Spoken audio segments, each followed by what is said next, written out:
મહારાષ્ટ્રમાં ભાજપ ગઠબંધનની થઈ ભવ્ય જીત. મહાવિકાસ આઘાડી ગઠબંધન 50 બેઠક સુધી પણ ન પહોંચી શક્યું. ભાજપે 132 બેઠકો સાથે મેળવ્યો ભવ્ય વિજય, તો શિંદે જૂથની શિવસેના 57થી વધુ, જ્યારે અજીત પવારની એનસીપીને 41 બેઠક મળી.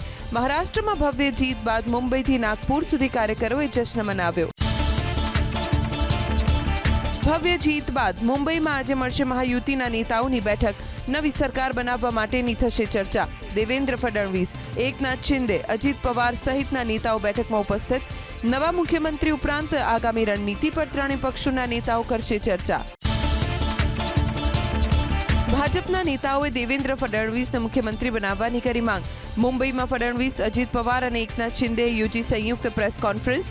એકનાથ શિંદે સ્પષ્ટતા કરી કે એ નક્કી ન થયું હતું કે જેને સૌથી વધુ બેઠક મળશે તેનો મુખ્યમંત્રી હશે. તમામ પક્ષોને સાથે રાખી પાર્ટી હાઈકમાન્ડ મુખ્યમંત્રી નક્કી કરશે. મહારાષ્ટ્રમાં ભાજપની ભવ્ય જીત બાદ દિલ્હી સ્થિત ભાજપ કાર્યાલય પર કરવામાં આવી ભવ્ય ઉજવણી. પ્રધાનમંત્રી નરેન્દ્ર મોદીએ કાર્યકર્તાઓને કર્યું સંબોધન. એક હૈ તો સેફ હૈનો નારો સમગ્ર ભારતનો મંત્ર બન્યો. મોદીએ મહારાષ્ટ્રની જીતને 50 વર્ષના ઇતિહાસમાં કોઈ ગઠબંધનની થયેલી સૌથી મોટી જીત ગણાવી.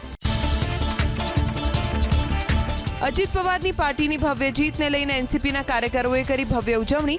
કેટલાક કાર્યકર્તાઓએ બુલડોઝર પર ચડીને ગુલાલ ઉડાવ્યો. મુંબઈમાં પણ એનસીપીના કાર્યકર્તાઓએ ઢોલ નગારા સાથે નાચગાન કરીને એકબીજાને ખવડાવી મીઠાઈ. મહારાષ્ટ્રની ચૂંટણીમાં 4થી વધુ ગુજરાતી ઉમેદવારોનો વિજય. મહારાષ્ટ્ર વિધાનસભામાં હવે 4થી વધુ ગુજરાતીઓ જોવા મળશે સત્તા પક્ષમાં. નાસિકથી દેવયાની પટેલની જીત.